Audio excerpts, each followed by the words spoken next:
This weekend's International Conference on Drug Policy Reform. The 5th annual meeting took place in Washington, D.C., sponsored by the Drug Policy Foundation. The foundation is an independent organization committed to new ways of thinking about drugs and the war on them. We're about to present the keynote address for the meeting delivered by Milton Friedman. Mr. Friedman is a Nobel laureate and a senior research fellow at the Hoover Institution. He is the 1991 recipient of the Richard J. Dennis Drug Peace Award for outstanding achievement in the field of drug policy reform. That award is presented by the Drug Policy Foundation. Now, Milton Friedman's comments.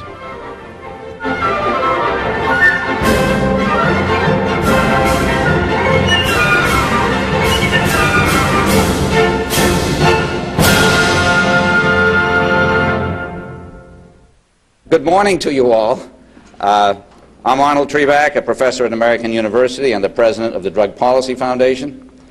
This is the 5th International Conference on Drug Policy Reform here in Washington.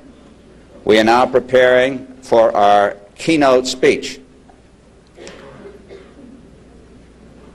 Before I introduce our honored speaker, let me explain to those of you who don't know that the foundation is an independent group in Washington which helps to promote the idea that opposition to the drug war is decent, respectable, and more in line with basic American values than those who advocate a war on drugs. Our speaker this morning is Milton Friedman. He will get a very short introduction because most of you know him, much of the world knows him. In a way, he's like a force of nature. He makes people think, even those who may disagree with some of his philosophy. He writes simple English sentences about very complicated material. He can even make someone like me, who's fearful of economics, understand a concept now and then. Recently, within the last 20 years, he has taken positions advocating the legalization of drugs in line with free market principles. Many people have done so, but the manner in which Professor Friedman did so reached the hearts and minds of many people, millions of people, it can be said. Milton Friedman is the 1976 Nobel Prize winner for excellence in economics. He has been a senior research fellow at the Hoover Institution in California since 1977. He is also Paul Snowden Russell Distinguished Service Professor Emeritus of Economics at the University of Chicago, where he taught from 1946 to 1976. He is widely regarded as the leader of the Chicago School of Monetary Economics. He has published many books, including Capitalism and Freedom with Rose V. Friedman, Bright Promises, Dismal Performance, Free to Choose, and he has been a presenter of distinguished television series over PBS. We know him as a man who commands immense respect and immense attention. Why don't we listen to him? Professor Friedman.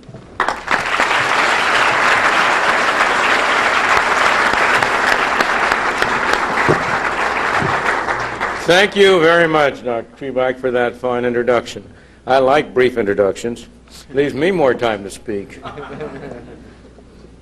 In 1972, almost 20 years ago, President Nixon introduced the first intensified war on drugs since the original Harrison Sullivan Act. Harrison Act. I always get Harrison and Sullivan Acts mixed.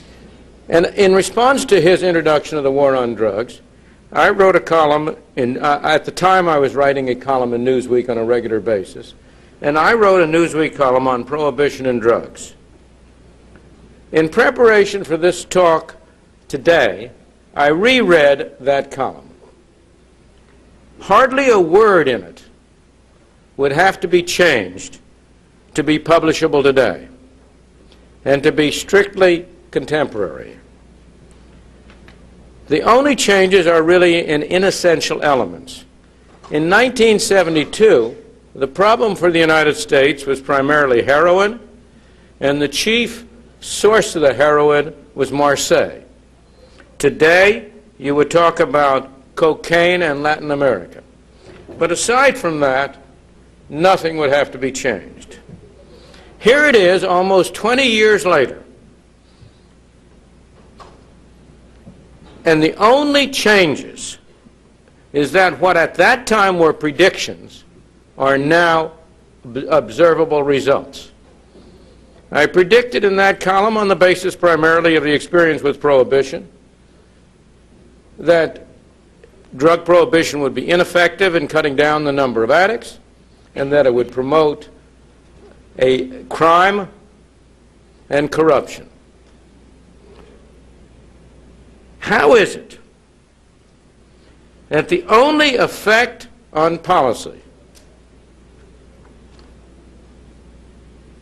of the conversion of predictions into results has been to have the government dig itself deeper and deeper into a bigger and bigger hole and spend more and more of your and my money on doing harm?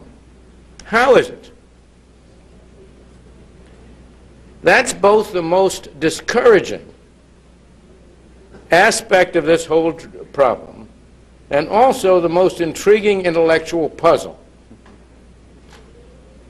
In our private lives, if we try something and it goes screwy, we don't just continue and do it bigger and bigger. Maybe we will for a little while, but sooner or later we can't.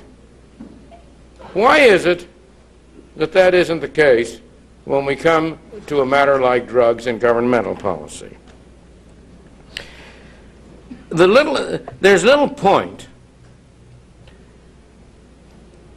I want to talk about that puzzle. There's little point in this group to my discussing in detail the case for the legalization of drugs. Everyone in this room knows it. You have had numerous workshops in which people who are more immediately familiar with the details than I have discussed the issues, and I'm not going to try to do that. I want to rather examine the puzzle that I listed. And in doing so, I'm going to rely on an adage that my Bartlett traces back to 325 BC. Cobbler, stick to your last. My last is economics, the study of how society organizes its limited resources to meet the many and varied wants of its citizens, of its members. Fundamentally, there are only two methods by which society's resources can be organized. Only two, all mixtures of them, but only two. One is by market mechanisms. That's from the bottom up. The other is by command. That's from the top down. The market is one mechanism. Authoritarian organization, the military is a clear example, is the other. The general gives the order, the colonel passes it on to the lieutenant, captain, and so on down the line. In the market, the orders come the other way. The consumer walks into a store and gives the order, and the orders go up. They have very different characteristics and are suited to handle very different problems. I believe that some element of both is needed in any society, and whether I believe that or not, every society has some mixture of those elements. We know the extreme cases, and we know what happened in those extreme cases, particularly since the fall of the Berlin Wall. But what we have in our own society is also a very, very large mixture of those two methods. During the many years that I've been sort of peripherally engaged in discussing the issue of drugs, I should emphasize it's not a vocation of mine, it's an avocation, I've been very much impressed by two things. First, most of the literature I read on drugs takes it for granted that the drug problem is a special case to be discussed in terms of the particular issues associated with drugs, the substances involved and so on, rather than a particular manifestation of a more general phenomenon. And they take it for granted that it has to be discussed in terms of its own merits, involving an extensive knowledge of the details. It's as if, from my view, one were to discuss the desirability of theft in terms of what object was stolen.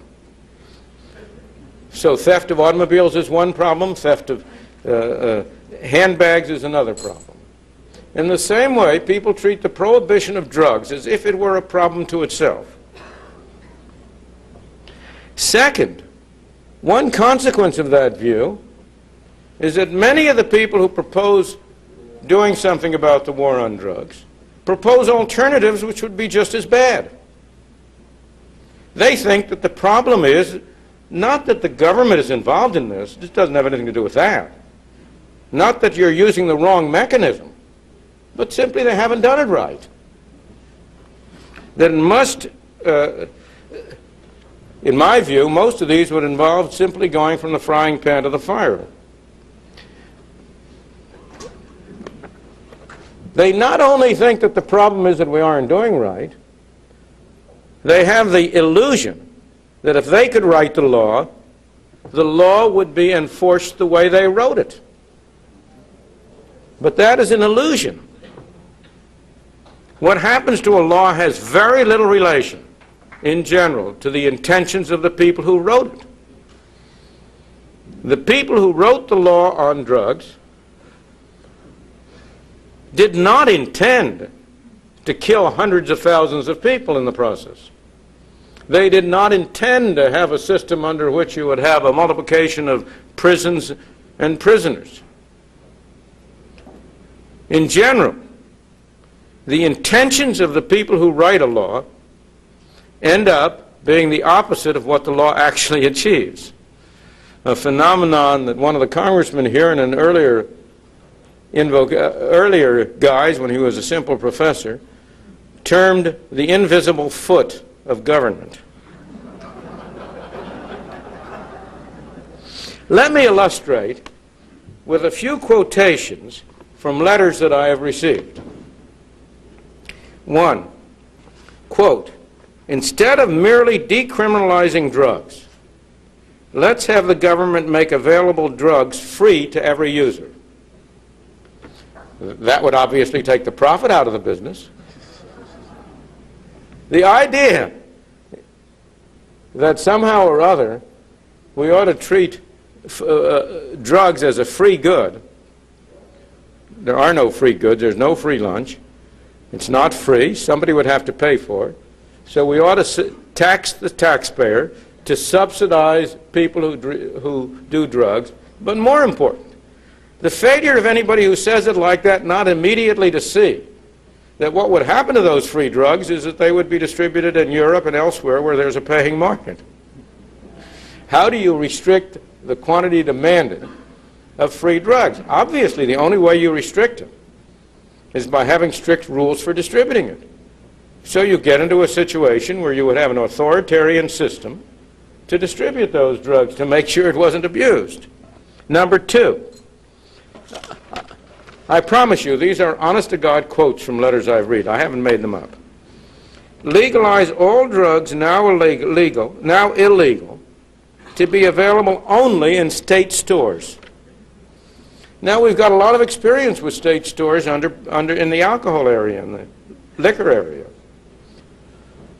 In the repeal of the Prohibition Amendment, what was repealed was federal prohibition.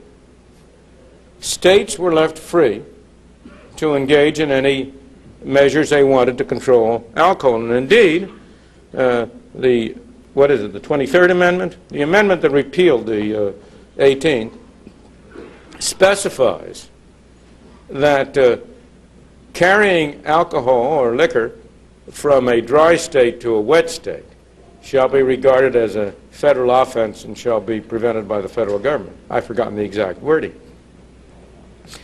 And one of the ways in which states differed was that many states proceeded to set up state liquor stores. Now, the people who say it should be distributed only in state stores argue, well, that would be a way in which you could control the distribution to minors, make sure it wasn't abused, et cetera, et cetera. If you look at the behavior of liquor stores, I know about the state of New Hampshire best because we used to have a second home there. That's located right on the border of Massachusetts in order to attract as many customers over from Massachusetts as possible. And many states have now discovered that they're not really doing very well with the state stores, and there's a movement on to sell them off and privatize them. Again, it's a silly idea. C, abolish the criminality of the use of drugs. Establish a federal monopoly to sell the drugs. That is, you're going to have the post office handle the distribution of drugs. Now, what do these solutions have in common? They're going to cure a problem caused by socialism by some more socialism. It's the standard recourse of the alcoholic, more of the hair of the dog that bit you to get over the hangover, the inevitable hangover. The fundamental problem we face is not the war on drugs. Some of us are most interested in that aspect. But it's only part of a much broader war.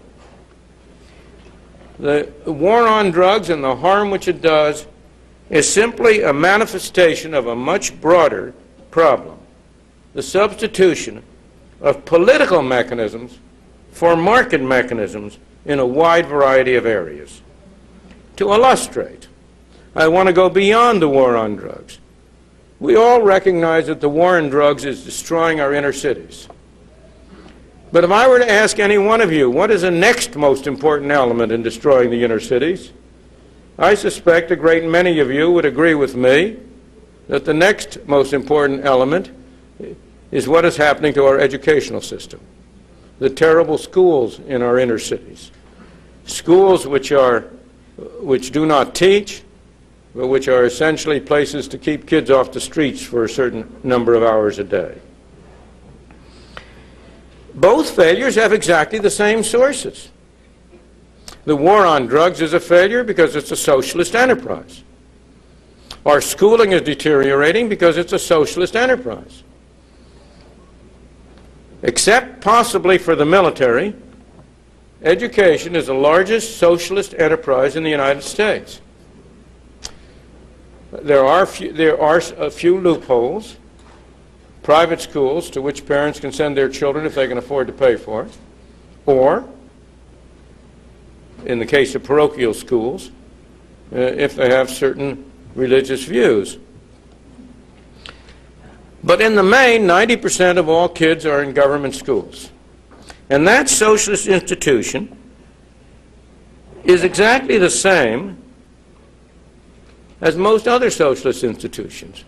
There's a general characteristic of socialist institutions, whether it's a post office or schools or the war on drugs. It's inefficient, it's expensive, it's very, very profitable and good to a small group of people, and does an enormous amount of harm to a lot of people. That was true of socialism in Russia, it was true of socialism in Poland, it was true of socialism, and it's true of socialism in the United States.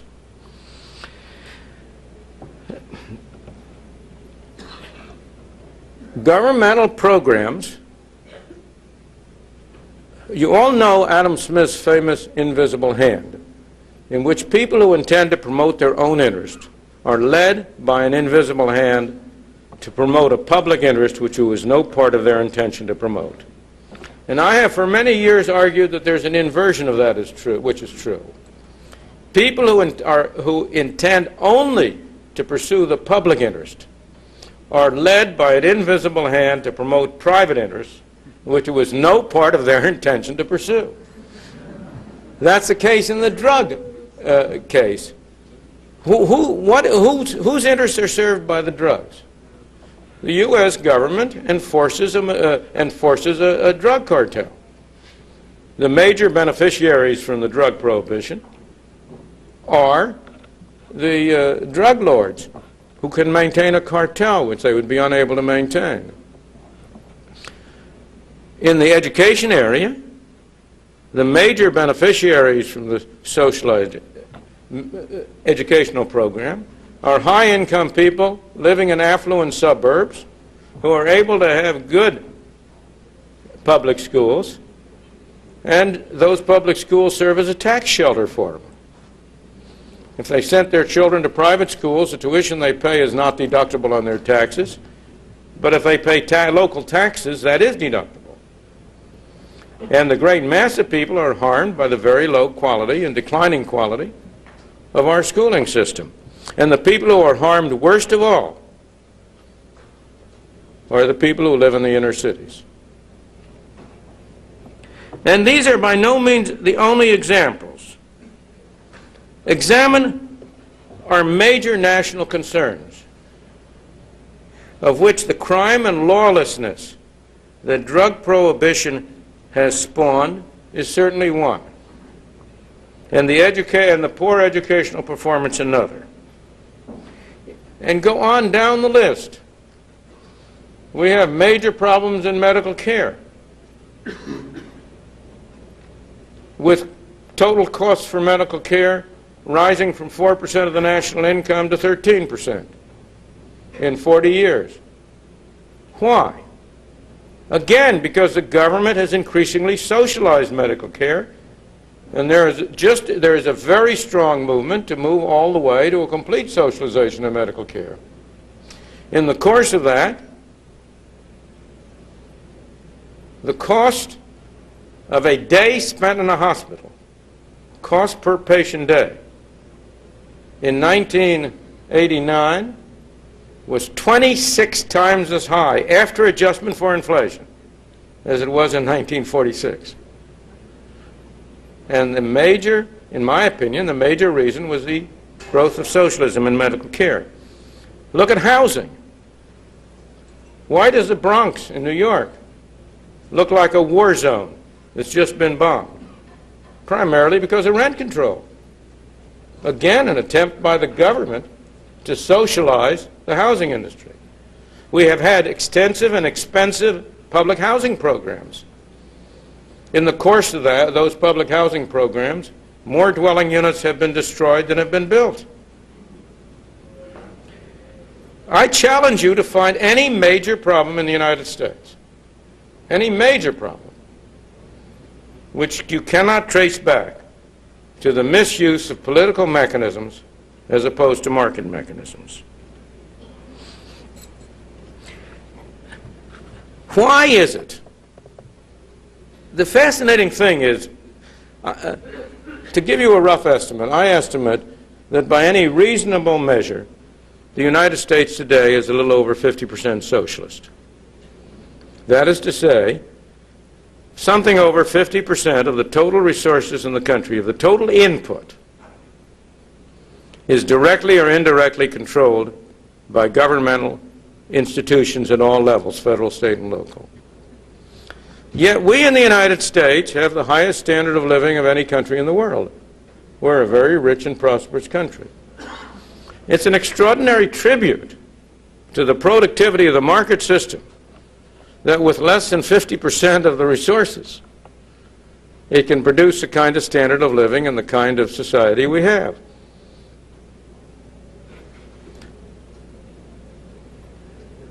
If I asked anybody in this room, if I said to you people, you know, you're working from January to close to June 30th, or maybe somewhere over June 30th, to pay for the expenses of government. What fraction of your well-being comes from those governmental programs? Is it anything like 50%? I doubt very much that I would find many who said that's true. So the question that my puzzle raises is, why is it that private enterprises should be successful and government enterprises are not? One common answer is that the difference is in the incentive that somehow the incentive of profit is stronger than the incentive of public service. In one sense, that's right, but in another, it's wrong. The people who run our private enterprises and the people who run our governmental enterprises have exactly the same incentive. In both cases, they want to promote their private interest. Any notion that our public, we call them civil servants. When you sit opposite an IRS person, do you think he's a servant and you're the master? The idea, the people who go into our government, who operate our government, are just as the same kind of people as are in the private sector. They're just as smart in general. They're have just as much integrity. They have just as many altruistic and selfish interests. There's no difference in that way, but the one thing all of them are going to do is to put their private interest first. As Armin Alchian, an economist at UCLA, once put it, the one thing you can depend on everybody else to do is to put his interest above yours. That's a very, very insightful comment. The Chinese who are on the mainland are not different in people from the Chinese who are in Hong Kong. Yet the mainland has been a morass of poverty, and Hong Kong has been an oasis of relative well-being. The people who occupied West Germany and East Germany before they were divided had the same background, the same culture. They were the same people, but the results were drastically different. So the problem is not in the kind of people who run our governmental institutions versus those who run our private institutions. The trouble, as a Marxist used to say, is in the system. And the system is what's at fault. The difference is that the private interest of people in the private sphere is served in a different way. They do different things to serve their private interest. The private interest of people in the governmental sphere is served in a different way. You can illustrate that very simply by considering the bottom line they both face. Here's an idea of a project. It might be suggested to begin with by somebody in the private sphere or by somebody in the government sphere. It might be just as good in one as the other, just as promising. But, all good ideas are conjectures, they're experiments. Most are going to fail. What happens? A private group gets together and starts an enterprise. Suppose it does badly. It starts to lose money. The only way you can keep it going is by digging into your own pocket. You have to bear the costs. That enterprise will not last long. People will shut it down. They'll go on to something else. Now consider a government enterprise. A government enterprise is started, and it doesn't work very well. What happens? They could shut it down, but they have a very different alternative. With the best of intentions, they can believe that the only reason it hasn't done well is because it isn't big enough. And they can finance an extension not out of their own pockets. Indeed, on the contrary, financing an extension will enable them to keep lucrative jobs. But they can finance their extension out of the pockets of the taxpayers if only they can persuade the taxpayer, the legislators and the people who control the purse, that their project is a good one. And they are able to do it because in turn the people who vote on it aren't voting their own money, they're spending somebody else's money. And nobody spends somebody else's money as carefully as he spends his own. So the end result is that when a private enterprise fails, it's closed down. When a government enterprise fails, it's expanded. Isn't that exactly what's been happening in the area of drugs? Isn't that what's been happening in the area of schooling? I mentioned we are all aware of the deterioration in schooling. But are you aware that we are now spending per pupil, on the average, 3 times as much as we were 30 years ago, after adjustment for inflation? There's a general rule in government and bureaucratic enterprises: the more you put in, the less you get out.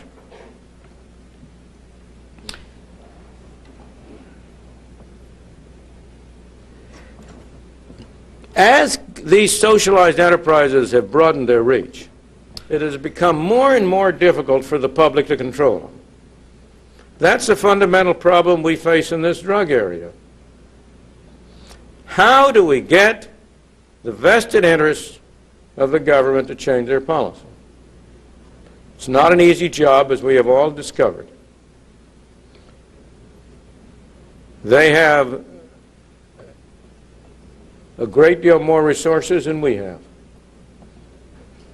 They are in a position to make it seem not respectable, not reasonable, that after all, these people who want to urge the legalization of the war on drugs are simply ignorant or naive or don't understand what's going on.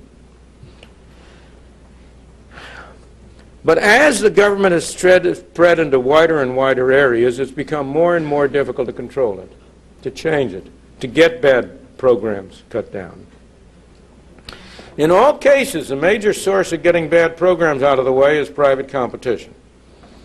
The post office used to be just as inefficient in delivering parcels as it is in delivering first-class mail. But because the postal statutes only covered the monopoly on first-class mail, UPS was able to take away their business. Private enterprise destroyed it. Because Federal Express came in. We have case after case, and of course, fax developed and so on. So we have case after case where private competition has undermined government monopolies. That's exactly what goes on in the area went on in the area of prohibition in the 20s, and what goes on in the area of drugs now. But unfortunately, the private competition which occurs here is not quite as harmless as UPS or the Federal Express. And that's not an effective solution in this area. In this area, we do have to get the law changed. But my main point is, can be expressed in 2 main points, and that's where I want to close and open it up to questions from you. First, do not fool yourself into thinking that solutions which involve the use of the political mechanism in a different way will in fact work. They will not escape the defects common to the use of the political mechanism wherever it is used.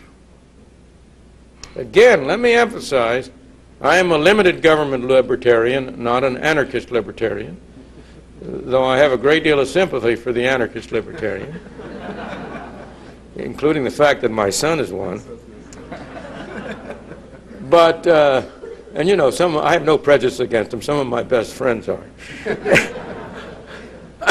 But the role that I would assign to the government, where I think we need to have a government, is not in these areas of using resources for these purposes. It's in the area of law and of defending the country, providing law and order, and helping us determine the rules under which we operate, adjudicating disputes, a very limited range. And as we all recognize, one of the major harms which is being done by the broader extension of governmental activity is that it prevents government from doing those things which I believe only it can do effectively.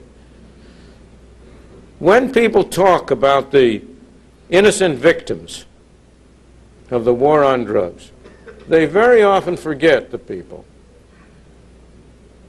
who suffer robberies, theft, murder, not because they get caught in crossfires, not because they're in drug wars, not because of addicts who are trying to support their habit, but simply because all of the police and the enforcement offices are being used to try to control drugs, and there aren't enough people, there aren't enough resources left to maintain, to prevent theft and burglary and the rest in the rest of the community. The second lesson I think we should learn, and probably the more important lesson, is that we are likely to make more progress on the war against the war on drugs if we recognize its link to this broader problem of cutting down the scope and power of the government and restoring power to the people. If we treat it all by itself as an isolated instance, maybe there'll be success, as there ultimately was in the case of Prohibition in the 1920s. But I think our chances of success are greater if we recognize that it's part of a much broader problem. That the same reasons for eliminating the war on drugs are reasons for eliminating the socialization of medicine, the socialization of schools, and so on down the list. Thank you.